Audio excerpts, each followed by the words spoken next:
Ready, set, go. I think that was a good one. Woohoo! Okay. Ready, set, go. Oh wait, I moved. Hold on, sorry.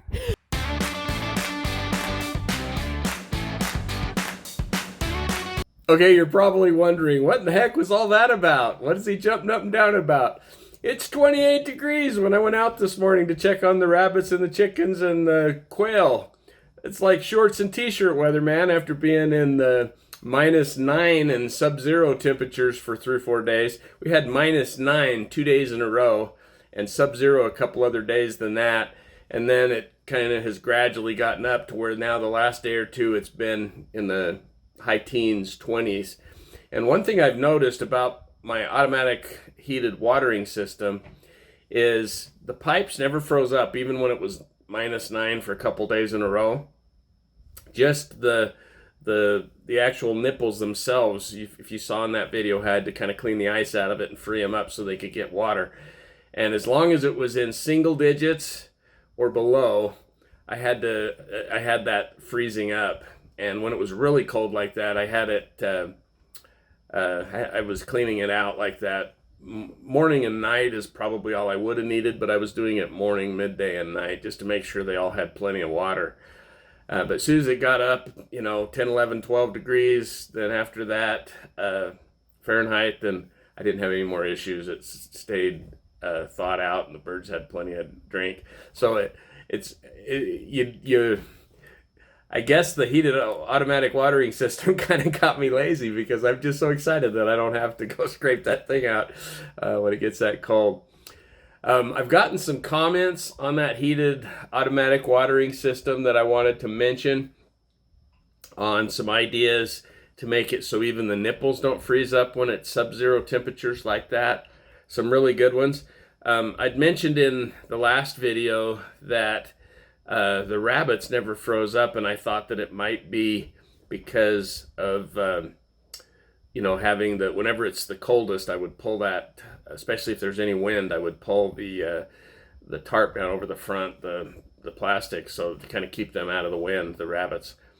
And I was thinking that might have been why their waters never froze up. So somebody commented on that video and said, well, what if you put the watering nozzles in the part of the quail hutches where the sandbox is, where it's out of the wind? And that's a great idea. That would probably solve it, just that alone. Some other ideas that I thought about is if you watch the videos when I was building the automatic heated watering system, I had the little PVC T's. And so it's not just a straight pipe that the nipples are screwed into, they're screwed into the end of a T. And so if you, where that sticks out a little bit, the warm water going behind it, when I say warm, it's only 5 or 10 degrees above freezing. So it's still nice and cool for them to drink. But anyway, that water going behind through the pipe, when it was really cold, obviously didn't warm up the nipple in the T there.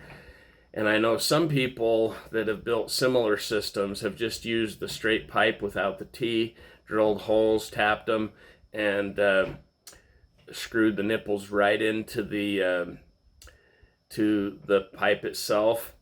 I tried that, and I had one leak, and so I just switched to the T's. But the one that I had the leak, I didn't try to put threads in that hole. So I probably could have done a better job. So I'm thinking that might also be a good idea, is to just do a straight PVC and drill the holes, and I can't remember if it's tap or die, whichever one you put the threads in the holes, so that the nipples will screw in. And then the other thing I did when I was doing that is I think I might have screwed them in a little too far. Those nipples, you're not supposed to screw in super far, just till they're snug. So anyway, that's another idea that I think, because then the water would be right behind the nipple, and it would, I'm positive it would keep them warmer. So as far as the chicken coop, I thought about putting maybe a little box around that. I could even insulate the box a little bit, just to kind of You know, it'd have to have an open front though, so it would still get cold in there. But I just thought keeping it out of the wind might, and keeping the snow from falling right off of it, might help it a little bit. So anyway, some ideas like that I'll probably try, and I'm not going to do it now while it's cold, but I'll probably do it next winter. So anyway, I just was excited, wanted to share my what do you call that, jubilation? No, I don't know if even that's a word. I just wanted to share my excitement that it was warming up a little bit with you guys. So thanks so much for watching my silly video, and we'll talk to you in the next video.